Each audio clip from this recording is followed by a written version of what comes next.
G'day everyone, welcome to the Level 2 Physics Demonstrating Understanding of Waves for 2022. The exam is just 2 weeks away, even less now, so we want to really make sure we do well on this one. So let's get started. Behaviour of light. Now unfortunately the diagram is copyrighted, so I'll try and redraw essentially what it should have been. It'll be like a straight line, and so this is the glass. Let's say this part over here is the glass, and that this part can be the air.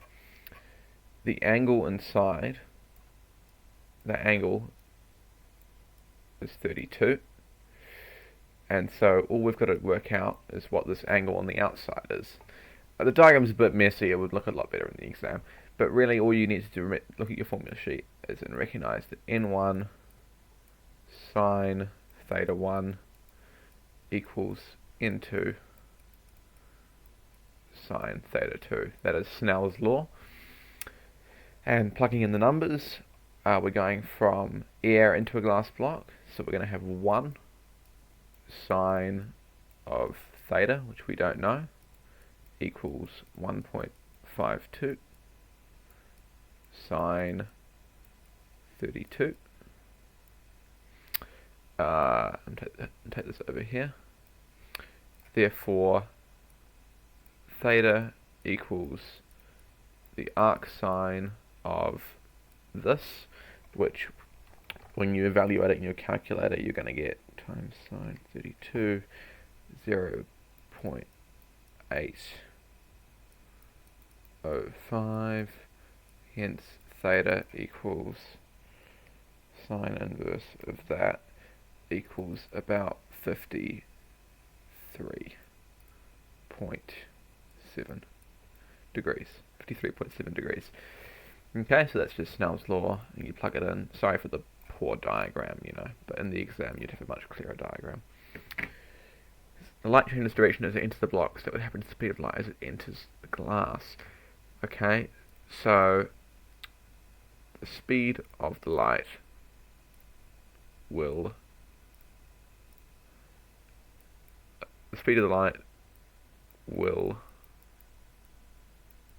decrease.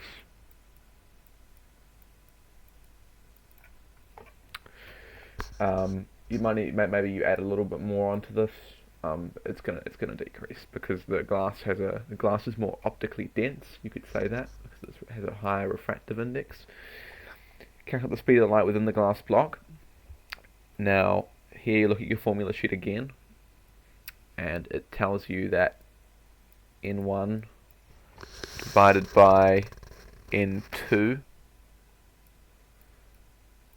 equals V2 divided by V1. Be very careful, the numbers do switch around. N2 and we have V2 on the top. They are swapped around. So then you plug in this, you've got 1 on 1.52 equals V2, which is what you're trying to work out, divided by V1, which is 3 times 10 to the 8. And now you rearrange, you're going to get V2 equals 3 times 10 to the 8 divided by 1.52, which comes out to be 3 times 10 to the 8 divided by 1.52. It's going to be, that's a long number, 2, 3, 4, 5, 6, 7, 8. It's going to be 1.9 times 10 to the 8, roughly. In fact, you could even say that's just 2 times 10 to the 8. 2 times 10 to the 8 is applicable. Okay. Again, the diagram has just been disappeared, but it's a semicircular block, looks like this, and alters the angle that the light hits and observes the following phenomenon. It'll look something like this. The light will be in here and it'll rebound away like that. So what's going on? Total internal reflection is going on. And hopefully you've come across this before. If you haven't, to briefly sum up, when you're going from more dense to less dense, say I'm a light ray, if he comes along like this, if the angle here is large enough, the light ray will refract like this. If it becomes even larger, it might refract like this, and if it becomes large enough, it doesn't even refract, it just reflects back in. And that's what total internal reflection is. Now there are two conditions for that to occur. The first condition is that the angle, I'll go back to the diagram, this angle here that the light ray makes has to be greater than the critical angle. So the angle is greater than the critical angle. You'd call it the critical angle. And the second thing is the light must be travelling from dense to less dense medium. Those are the two conditions. I would write it out a little bit more, so the angle of incidence is larger than the critical angle, and the light must be travelling from a dense, maybe optically dense to less dense medium. Write in all the space they provide you with. It gives you the best chance of getting a good grade. But that's really all you've got to say. Okay, we're on to our ray diagrams now. A concave lens. Now remember, with a concave lens, it behaves a little bit funny. Looks a bit like this. And whenever a light ray hits it, it diverges away as if the ray had come from the focus, which is the opposite of what a convex lens does. So, this is why I would recommend you bring a ruler to the exam for this question, for this type of question, and use calculator to describe and explain why she cannot image on the screen. In fact, you cannot form an image on a screen. So we complete the ray diagram. Here's our first ray of light. Now it diverges away as if it had come from the focus. Okay? Our second ray of light can be this one. Any ray that goes through the center just passes straight through, and hence you find the intersection point is here. This is the image right there on the money. That's the image. Now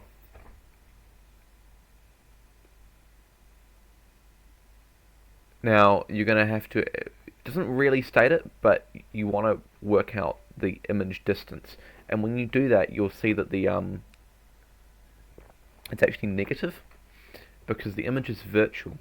Maybe with a lens, you would expect the image to appear on this side.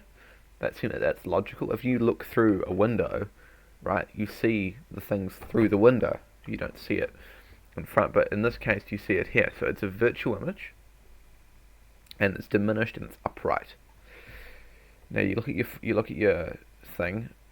You're going to see that 1 over f equals 1 on the distance of the object, which is 7, plus 1 on distance of the image, which I'll just call I. And on f is 3 centimeters. Now I'm working in centimeters here. That's the unit. So you just want to make sure you don't change that. Now a third minus a seventh.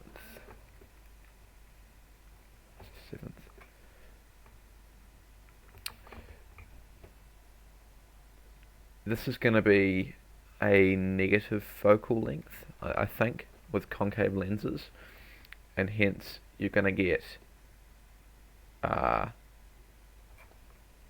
negative a third minus a seventh equals that, and then you're going to take the negative 1, and you're going to see that di equals minus 2.1 centimeters by subtracting that over and then raising it to the power of minus 1 to solve for di. Minus 2.1 centimeters, which is here. And that makes sense, right? If this is 2.1 and that's 3, it looks about right. So, you know, you can sort of check your answer there. It's a bit sneaky. So then you would say, she cannot see the image on the screen because image is virtual. You could justify that with negative distance. And because it's virtual, virtual images can never be cast onto a screen. Not possible to cast on screen. The reasoning for that is because this image doesn't actually exist. It doesn't exist in the real world. It's like when you look at yourself in a mirror, the image is always virtual, because that image of yourself doesn't exist. It's not real. You can see it, but it's not really there. Okay, let's move on. If you got that right and you got the other things right, you get an E8. So good on you there. Calculate the wavelength of the purple light. Now, they don't actually tell you this. I think it's in the formula sheet, but you should know it anyway. The velocity of light is 3 times 10 to the 8. So you look at your formula sheet, and you're going to see that V equals F lambda. V equals F lambda, which means that lambda is equal to V on F. And you have V and F, so you're just plugging your numbers. You're going to have this divided by 7.5 times 10 to the 14, and that is just going to equal 3 times 10 to the 8 divided by 7.5 times 10 to the 14. It's going to equal a very small number, 4, 5, 6, 7, 4 times 10 to the minus 7. I think. Yep, 4 times 10 to the minus 7. And that's the wavelength. And make sure you put meters, because wavelength is in meters. Remember, this is meters per second. This is just per second, so the per seconds cancel, and you just get left with a meter.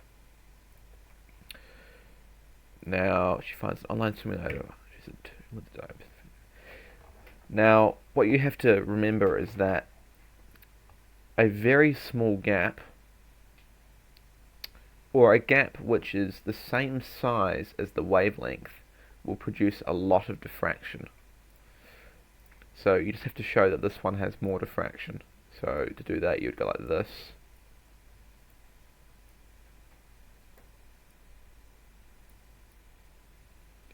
Something like that, right?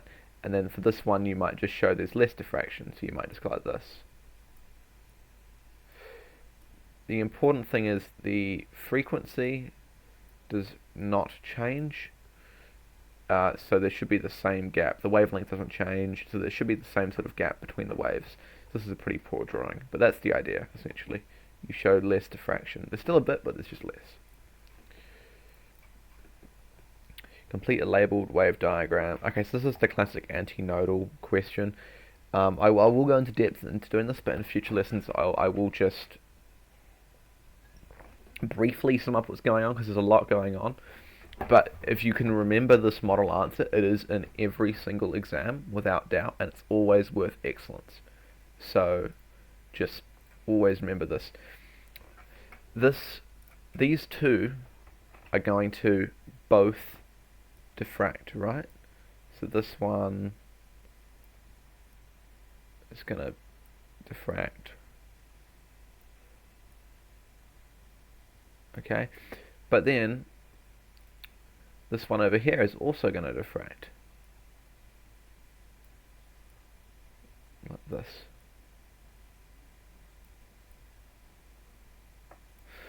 Okay, and what you get is, you may have heard of it before, but you get interference. And there's these points where the waves meet each other, and it should be a straight line. It's just not a great diagram, but it should be a straight line.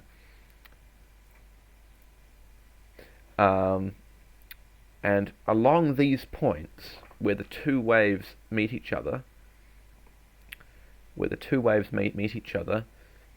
you're going to get an antinodal line. And the waves are in phase. What that means is, if you draw the wave like this, they would overlap one another, right? They're in phase, they're together. And you would also have to say the path difference is equal to a whole number times the wavelength. You don't really have to understand what that means, but all you've got to do is state it. And if these two conditions are met, we're going to have constructive interference.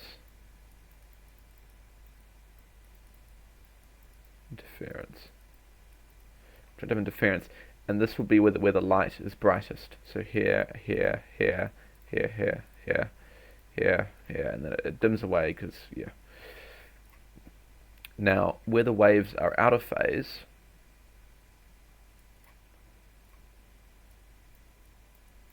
I should do it in a different color actually. If you imagine extending this diagram, there's a spot here, a spot here, a spot here. It's going to keep going like this. Now, directly in between these two lines, we call this nodal. If you want to remember this, nodal means no wave. Well, there's still waves, but the crest of one wave meets the trough of the other. In other words, if this is one of the waves, the other wave is going to be perfectly out of phase. It's going to look like this. So they are out of phase. Waves are out of phase. Path difference is going to be equal to not a whole number times the wavelength. So any sort of like 1.5, 2.5, 3.5, whatever, times the wavelength. And here the crest of one wave will meet the trough of the other. So you can see how this crest is lining with this trough, this crest is lining with this trough, and this is destructive interference. And this is where the light rays cancel each other out. So you're looking at points like here, here, here, and there, and there, and there. And that's where no light rays occur. Conditions, the light rays must be the same frequency. That's the conditions. And they're not going to want you to go into this, but there's like a quantum physics sort of thing where if you have a camera observing this, it won't happen. For some reason, observing the light rays do this breaks the whole thing. You just have to sort of if you put a camera to try and accurately measure what's going on, the whole system breaks down for some reason. But they don't want you to say that. That's not actually in the curriculum, don't worry. But if you do mention it at the end, if you've got time at the end of the exam, chuck it in at the end, because it shows innate understanding. And it's just pretty cool. Okay, so that's the antinodal question. It's in there every year. Go revise it. It's a free excellence if you revise it. But for now, we're on to light rays and pulses in a row. More ray diagrams, Jesus, alright. Completes the following ray diagram for a lamp placed 3 centimeters from convex lens. Okay, so you're going to have your ray, and with a convex lens, it's not going to, it's going to converge through the focus like that. and your second ray, you can do multiple things here. You could draw one through the focus to there, and then it's going to go parallel, and so the intersection is there. The next thing you could do is draw one which goes straight through the middle, and you'll notice it's a little bit off, but they all converge there, so hence your image is there. Helen then tries the same lamp in front of a convex mirror of the same. Complete ray diagram. Okay, so we've got a convex mirror. It's a little bit tricky, the convex mirror. The light ray comes along, but it gets rebounded as if it had come from the focus, like that. And the second one you can do is any light ray aimed at the focus directly, like that. This is aimed directly at the focus, will reflect away parallel to the axis. If you trace both these back, like this and like this, you're going to get an image there. Sorry, it's a bit small and messy. It looks better with, but anyway, that's the story. This image is upright, virtual, because it is behind the mirror, and it is diminished.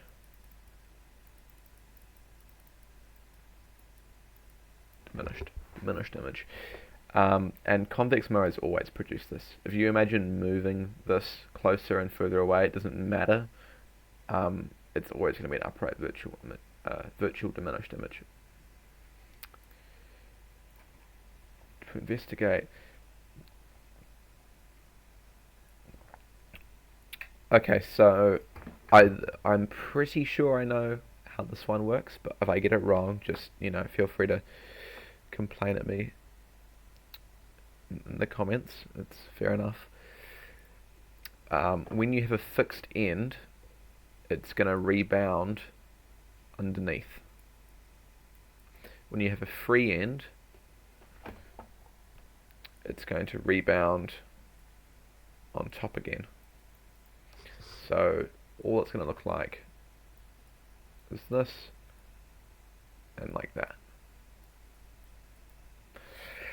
I think I might have got that the wrong way around, and if I have, well, sucks, I guess. A virtual image with a concave mirror. Now this will be an excellence question, or at least leading up to an excellence question, because it requires a bit of understanding. Now, a concave mirror will only produce virtual images. This is your mirror, right? It'll only produce virtual images when the object is between the mirror and the focal point. And I'll illustrate this. You just watch. Here's our ray. Okay, remember where the rules? We're gonna have, it's gonna bounce back through the focus. This is terrible without a ruler. The second rule is any ray that hits the center rebounds at the same angle. And then if you trace both these back,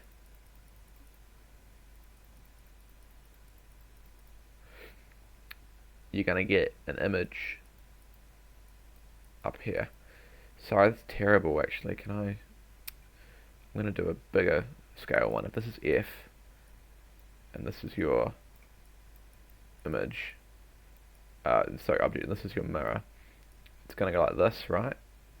And it's going to bounce back through F, and the second one will be when it hits here and rebounds at the same angle, and then you trace back like this, right? And they're going to converge way off from the distance. This is just a miniature scale of what's going on. Okay, so there's the image. Describe the position of the object in relation to the mirror. The object, so this is where that an understanding comes from. The object is